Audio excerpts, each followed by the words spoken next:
Sir அனைத்து கட்சி கூட்டம் வந்து இப்போ மறுசீரமைப்பு தொகுதி மறுசீரமைப்பு பண்ணுறாங்க.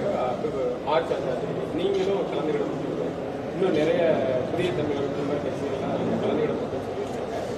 இப்போ பார்த்தீங்கன்னா கேரளா, ஆந்திரா அந்த மாதிரி வெளி மாநிலங்களிலிருந்து தமிழக அரசுக்கு ஆதரவு பெருகி வருது அப்படின்னு சொல்றாங்க. அது பெருகல, அது பேச்சு. நாங்கள் வந்து இந்த கோரிக்கையை வலியுறுத்தி தனியாக போராடினாங்க. 23லே அது போராடினோம். அதுக்காக அறிக்கையெல்லாம் கொடுத்து பேசி எல்லாம் இருக்குது. திடீர்னு இவங்க இப்போ அதுக்கு ரொம்ப நாளாக பேசிட்டு இருக்கிறாங்க. அப்போவே அதை எதிர்த்துருக்கணும். அதனால் நாங்கள் இவர்களை நம்ப முடியாது. ஒரு திடீர்னு பேசுவாங்க, அப்புறம் விட்டுருவாங்க. மொழிக் கொள்கையில் எதுவுமே அவங்களுக்கு இந்திய எதிர்ப்புலாம் அவங்களுக்கு கொள்கை நிலைப்பாடு இல்லை. சும்மா அவ்வப்போது பேசுவாங்க. அதனால நாங்கள் தனித்து இதை பெரிய எழுச்சியாக போராடுவோம். இது தமிழ்நாட்டுக்கு நிதி தராமல் வஞ்சிக்கிறது, இந்த மும்மொழி கொள்கை, கட்டாய ஒரு மொழி திணிப்பு, இந்தி திணிப்பு, அதை எதிர்த்து இந்த தொகுதி சீரமைப்பு இதெல்லாம் எதிர்த்து நாங்கள் தனியாக போராடுவோம். அமித்ஷா கூட நேற்று கோவையில் பேசியிருக்காரு. இது வந்து மறுசீரமைப்பில் வந்து மாநிலங்களுடைய எம்பி தமிழ்நாட்டில் பொறுத்த வரைக்கும் அது வந்து குறைய இல்லை. இப்போ நமக்கு வந்து தேவையில்லாத வேலைகளை இவங்க நிறைய செய்கிறாங்க. இப்போ ஒரே தேர்தல், ஒரே ரேஷன் கார்டு, ஒரே வரி, அப்புறம் அந்த இந்த மாதிரி ஒரே கல்விக் கொள்கை, இந்த மாதிரி வேலையெல்லாம். அதனால ஒரு நாட்டில் ஒற்றுமை வந்துடும், நாடு வளர்ந்துடும். அதெல்லாம் ரொம்ப வேடிக்கையானது. இப்போ அதே மாதிரி தான் இந்த தொகுதி சீரமைப்பு பண்ணுறோம். இது தேர்தலில் சீர்திருத்தம் செய்யறதுக்கு நிறைய வேலை இருக்கு. அமெரிக்காலாம் உலக நாடுகளில் இன்னைக்கு வந்து இந்தியா, நைஜீரியா 2 நாடு தான் இந்த வாக்கு எந்திரத்தை வச்சிருக்கு. ரெண்டுமே ஊழல்ல ரொம்ப மோசமான நாடுகள். பங்களாதேஷ் வச்சிருந்துச்சு, அதுவும் கூட கடைசியாக கைவிட்டுருச்சு. உங்களுக்கு இந்த மைக்ரோ எலக்ட்ரானிக் சிப்புங்கிற ஜப்பான் நிறுவனம் தான் அதை தயாரித்து கொடுக்குது.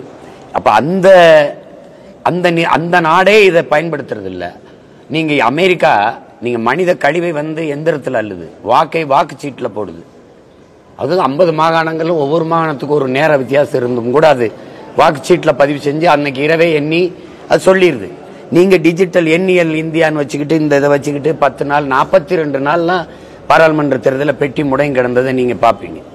அப்போ அப்படி இருக்கும்போது ஒரே நாளில் தேர்தலை நடத்தி எண்ணிடுவோம். நீங்கள் அவன் மனித கழிவை எந்திரத்தில் எழுறான், நீ வாக்கை எந்திரத்தில் போடுற, நீ மனித கழிவை மனிதன் அல்ல வைக்கிற. இந்த மாதிரி மாறுதல் பண்ணோம். அமெரிக்கால அப்படி தெரு பேசுறது, வீடுக்கு போய் காசு கொடுக்கறது, இப்படி அந்த நிலையே ஒழிக்கலாம். அவங்க என்ன பண்ணுவாங்க, யார் போட்டிடுறாங்களோ அவங்களுக்கு ஒரு நேரம் கொடுப்பாங்க, விவாதிப்பாங்க, அது மக்கள்கிட்ட போகும். அன்னைக்கு ஊடகம் இல்லாத போது சரி, இப்போ என்ன ஊடகம் இருக்குது. அந்த மாதிரி சின்ன மாறுதல்களை கொண்டு வரணும். ஒரு நபர் வந்து 2 தொகுதிகளில் போட்டியிடுறத தவிர்க்கணும். ஒரு பதவியில் இருக்கும்போது இன்னொரு பதவிக்கு போட்டியிடுறது, சட்டமன்ற உறுப்பினர், பாராளுமன்ற தொகுதிக்கு போட்டியிடுறது, அதெல்லாம் தவிர்க்கணும். அதெல்லாம் தேவையில்லாத செலவு. இடைத்தேர்தல்ங்கிற ஒன்றை நீக்கணும். இடைத்தேர்தல் தேவையில்லை. 2வதா வந்தவர் எவரோ அவரை வெற்றி பெற்றவரா அவரே அடுத்த மீதி இருக்கிற காலங்களில் பாராளுமன்ற சட்டமன்ற உறுப்பினராக இருந்து மக்களுக்கு சேவை செய்வார்னு. ஏன்னா 2 லட்சம் வாக்குல வெல்றாருன்னா 1,76,000 வாக்கு ஒருத்தர் வாங்கியிருக்காருன்னு வச்சுக்கிறீங்க. அவருக்கு மக்கள் வாக்களிச்சிருக்காங்க. அந்த மக்களின் நம்பிக்கையை வீணடிக்காம அவருக்கு மதிப்பளிக்கணும். அந்த மாதிரி மாற்றங்கள், சீர்திருத்தங்கள் நிறைய கொண்டு வர வேலை இருக்கு. அதை விட்டு சும்மா நீ வந்து இதை சீர்தமைக்கிற, அது அமைக்கிற, இதனால என்ன நடந்துடும்? என்ன நடந்திருக்கு? தமிழ்நாட்டிலே தொகுதி சீரமைப்புன்னு நாசம் பண்ணது இருக்கு. எந்த ஒரு சமூகம் ஒரு இடத்துல குவியாம செதைச்சு நாசம் பண்ணி இங்க அங்க அக்கு துக்கா போட்டு அது செஞ்சது இருக்குது. அதே மாதிரிதான் இதுவும் வந்து சேரும்.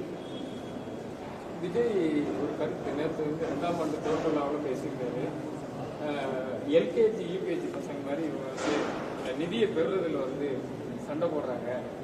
அவங்க நிதியை கொடுக்கறது அவங்களுடைய கடமை, இவங்க வாங்குறது உரிமை அப்படிங்கும்போது இவங்க எல்கேஜி யூகேஜி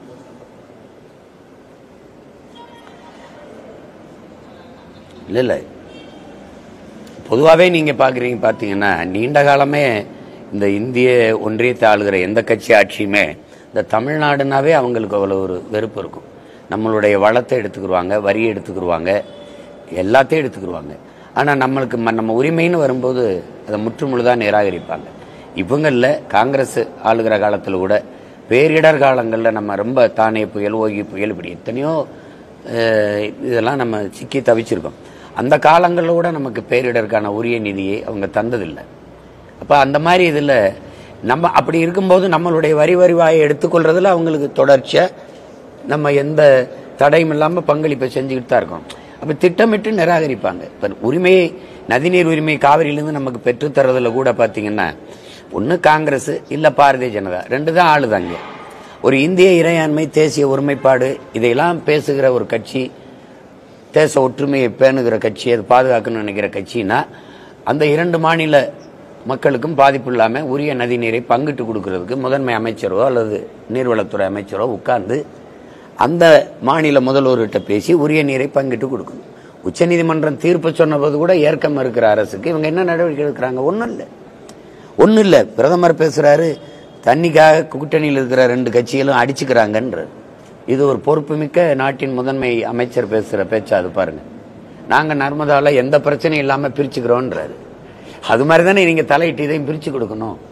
அப்ப இந்த நதிநீர் சிக்கல்கள்லாம் இருந்தாதான் அங்க அவர்கள் அரசியல் செய்ய முடியுது.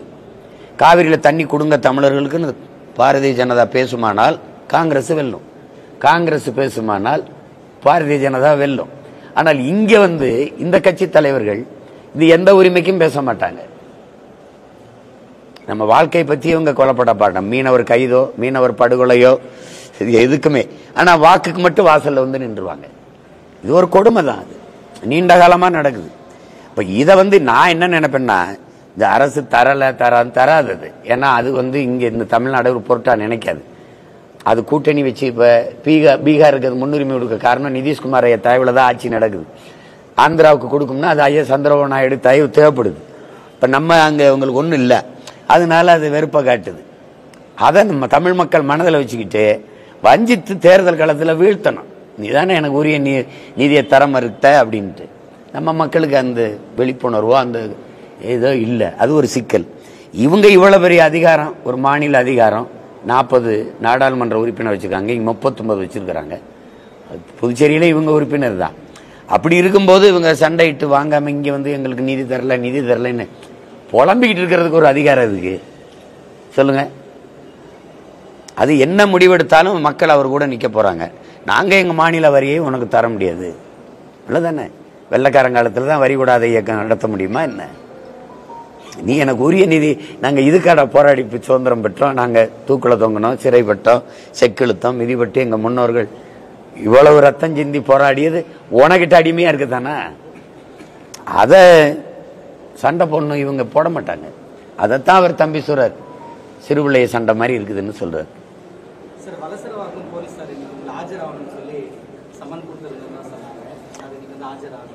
அது சொல்லுவாங்க. அது முதல்ல நாங்க ஏற்கனவே ஒரு தடவை சந்திச்சு எல்லாம் சொல்லியாச்சு. அவங்களுக்கு இந்த விளையாட்டை நிறுத்த விருப்பம் இல்லை, இழுத்துக்கிட்டே இருப்பாங்க. அதனால மறுபடியும் நேரம் கிடைக்கும் போது சொல்றேன்னு சொல்லிட்டேன். அது இல்ல வேற ஏதாவது கேள்வி. 2026 சட்டமன்ற தேர்தல் தமிழ்நாட்டில் எதை ஃபோக்கஸ் பண்ணி இருக்கும், எதை நோக்கி இருக்கும், எந்த பிரச்சனையை முன்னெடுத்து இருக்கும்? மற்றவர்களுக்கு தெரியாது. நாங்க ஒரு பிரச்சனை 2 பிரச்சனைனா இந்த பிரச்சனையே எந்த இடத்துல எந்த துறையில பிரச்சனை இல்லைன்னு மட்டும் நீங்க சொல்லுங்க, இதுதான் பிரச்சனை சொல்லுங்க, நாங்க அதை முன்னிறுத்தி போறோம். ஒன்னு சொல்லுங்க, எது பிரச்சனை இல்லைன்னு சொல்லுங்க. ஆட்சியர் வர்மையில் இருக்கக்கூடிய அதிருப்தியினுடைய தாக்கம் எப்படி இருக்கும்? இந்த கட்சிகளால மக்களுக்கு அதிருப்தின்னு நீங்க சொல்றீங்களா? திருப்தியான ஆட்சி, நிறைவான ஆட்சி, நல்லாட்சி அப்படிங்கிறது வெறும் சொல்லாட்சியில தான் இருக்கும். இவங்களுக்கு தெரியாது, செய்ய மாட்டாங்க. இவங்களுக்கு தெரியாது, அது இறந்துருச்சு. அந்த ஆட்சி நடத்தணும்னு நினைக்கிற தலைமைகள், அந்த ஆட்சி அதெல்லாம் நமக்கு கனவாயிருச்சு. அது நம்ம தாத்தா காமராஜர் காலத்தோட முடிஞ்சிட்டு, பேரறிஞர் அண்ணா வரைக்கும் இருந்த அரசியல் நேர்மை, தூய்மை, அண்ணா நாகரிகம் அதெல்லாம் செத்துருச்சு. என்னைக்கு ஐயா கருணாநிதி அந்த நாற்காலியில் உட்கார்ந்தாரோ அன்னையிலிருந்து தீய அரசியல் ஆட்சி முறையின் தொடக்கம் உருவாயிருச்சு. அதுக்கப்புறம் அதை எதிர்பார்த்து இதை முற்று முழுதா தகர்த்து, பகத்சிங் சொன்னதுதான், வெளிப்படையாகவே அநீதிகளால் கட்டமைக்கப்பட்ட ஒரு சமூகத்தை தகர்த்து முற்று முழுதாக புதிய ஒரு சமூகம் படைப்பதற்கு பெயர்தான் புரட்சிங்கிறார். இப்ப வெளிப்படையாகவே அநீதிகளால் கட்டமைக்கப்பட்டுருச்சு. ஏன் நாடு, மற்ற நிலப்பரப்பை விடுங்க, இந்தியாவில் ஏன் நிலம், லஞ்சம் தெரியுது, ஊழல் தெரியுது, வளக்கொள்ளை தெரியுது. இதே கிருஷ்ணகிரியில தானே ஒரு நாளைக்கு 1,00,000 டன் கர்நாடகா எடுத்துட்டு போகுது லாரியில. லாரி உரிமையாளர் சங்கர் யுவராஜ் பேசுறாரு. அப்ப ஒரு நாளைக்கு 1,00,000 டன்னா அவரும் அளந்து பார்க்கல சொல்றாரு. அப்ப ஒரு ஆண்டுக்கு எவ்வளவு? இது 10 ஆண்டுகளுக்கு தொடர்ந்த மழை எங்க இருக்கும்? கண்ணுக்கு தெரிஞ்ச மீத்தேன் ஈத்தேன் எல்லா வளங்களும் சுரண்டப்படுது. மணல் சுரண்டப்படுது, மண்ணு சுரண்டப்படுது, காடுகள் அழிக்கப்படுது. அப்ப நீங்க காடு நீர் அது அழிக்கப்பட்டால் நான் நட்டு வச்சிடலாம், காட்டை நீரை தேக்கி வச்சிடலாம். மலையை மணலை எப்படி உருவாக்குவீங்க? கண்ணுக்கு தெரிஞ்சு எல்லா நீதி. வாக்குக்கு காசு கொடுக்கிறது சரியான முறைன்னு நீங்க நினைக்கிறீங்களா? ஜனநாயகத்தில் மக்களாட்சியில் மக்களுக்கு இருக்கிற கடைசி கருவி அது ஒண்ணுதான். கடைசி மதிப்புமிக்க உரிமை அதுதான். அதான் அண்ணல் அம்பேத்கர் சொல்றாரு, மதிப்புமிக்க நம் உரிமைகளை சில ரொட்டி துண்டுகளுக்காக விற்பது அவமானகரமானதுங்கிறார். அந்த மதிப்புமிக்க உரிமையை விலை கொடுத்து வாங்குற ஒரு முறை எப்படி ஜனநாயகமா இருக்கும்? ஒரு முதலாளி காசு கொடுத்து வாக்கை வாங்கிட்டான்னா லாப தேவை இருக்குமா முதலாளிக்கு? அந்த மக்களுக்கு சேவை செய்யணுங்கிற என்ன இருக்குமா?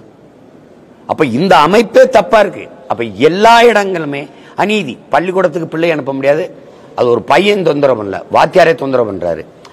தானியில பயணம் பண்ண முடியாது, தொடர் வண்டியில பயணம் பண்ண முடியாது, கல்லூரிக்கு போக முடியாது, பல்கலைக்கழக வளாகத்தில் படிக்க முடியாது.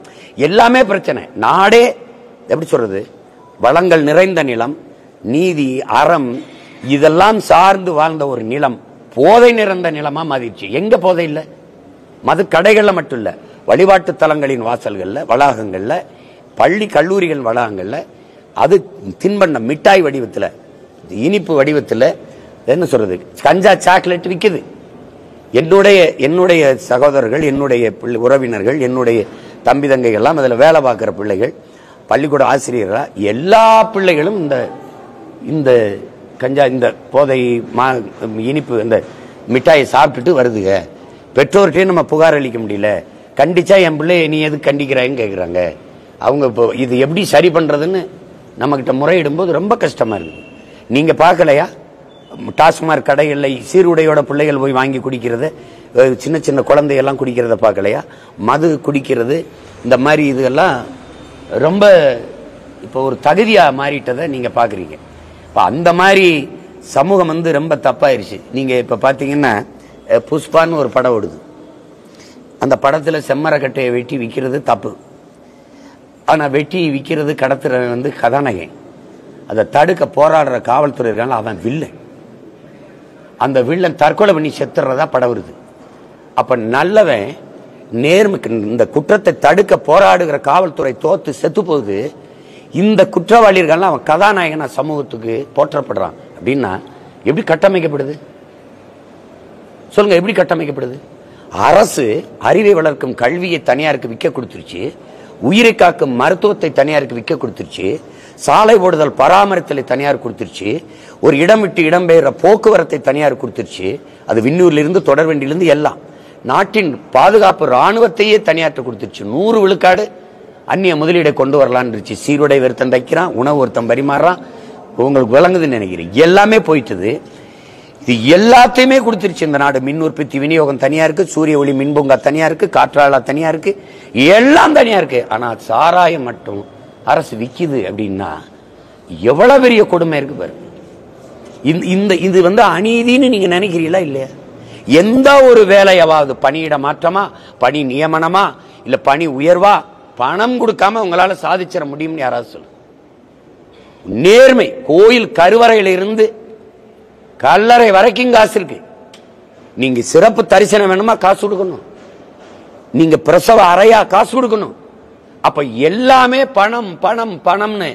இது எப்படி சொல்றது, சகிக்க முடியாத ஒரு அநீதி. இதத்தான் பகத்சிங் சொல்றான்.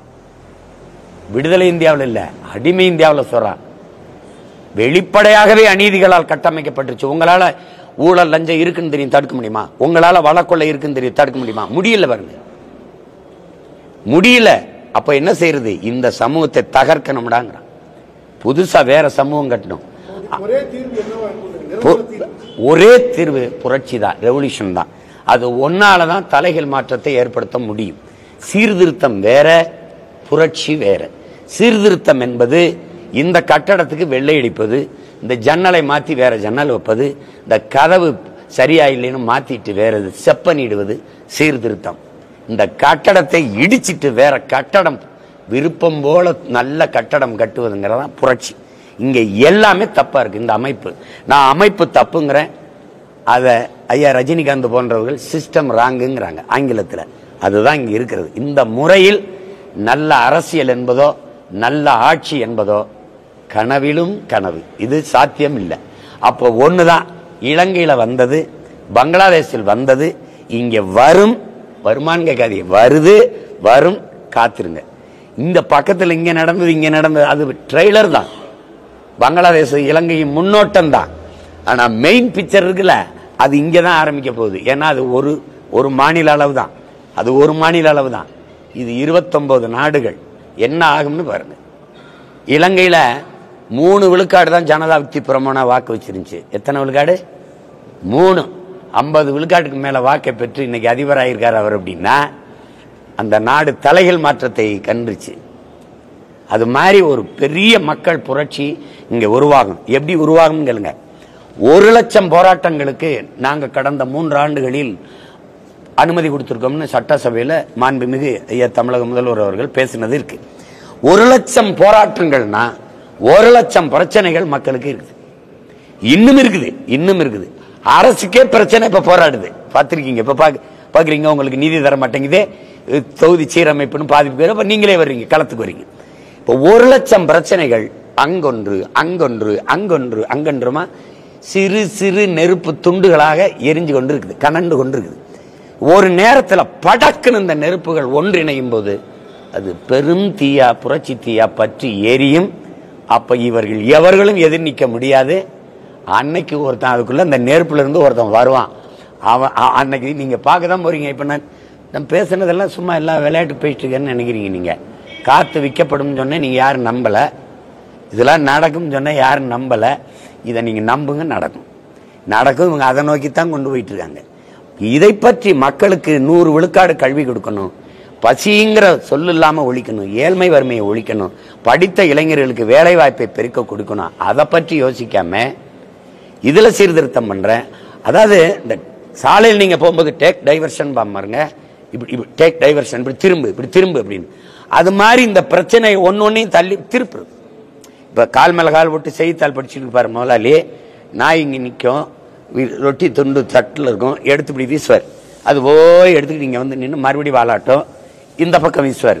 போய் எடுத்துட்டு வந்து இங்க நின்று வாலாட்டம், அப்புறம் இந்த பக்கம் வீசுவார். அப்புறம் போய் எடுத்துட்டு வந்து தின்னுட்டு சாப்பிட்டு வந்து வாலாட்டம். எங்களை நாயினும் கீழாக மதிச்சு இந்த ஆட்சியாளர்கள் பல்வேறு பிரச்சனைங்கிற ரொட்டி துண்டுகளை இங்க மும்மொழி கொள்கை இங்கிட்டு வீசு, அப்புறம் இது இங்கிட்டு வீசு அப்படின்னு நாங்க இந்த ஆட்சியில் நடக்கிற தீமைகள் குறைகள் எதையும் பேசாம என்ன இப்படி நடந்துருச்சு. இது ஒரு 4 மாசம், இது ஒரு 2 மாசம் பேசுவோமா, இப்ப ஒரு 2 வாரம் பேசுவீங்களா, அப்புறம் வேற ஒண்ணு வரும் பாருங்க, வரும். இப்படிதான் இந்த பிரச்சனைங்கிற பிஸ்கட், இந்த ரொட்டி மக்களுக்கு வீசப்பட்டுக்கிட்டே இருக்கு. அது ஒவ்வொரு தடவை இந்த ஆட்சியாளர் சோகமா, ஹிட்லர் சொல்றான்ல, எப்பவும் மக்களை 24 மணி நேரமும் பதட்டமாகவே வைத்திரு, அப்பதான் அவன் ஆட்சியில் என்ன நடக்குதுன்னு சிந்திக்க மாட்டான். அவன் எங்களை பதட்டமாவே வைத்து கொண்டிருக்கிறதுக்கு தான் இந்த அதிகாரம் செயல்படுது. அதை தகர்க்கணும்னு நான் நினைக்கிறேன். நீங்க என்ன செய்யலாம்னா ஒரே வழிதான், வாங்க புரட்சி செய்யலாம். வேற ஏதாவது கேள்வி இருக்கா?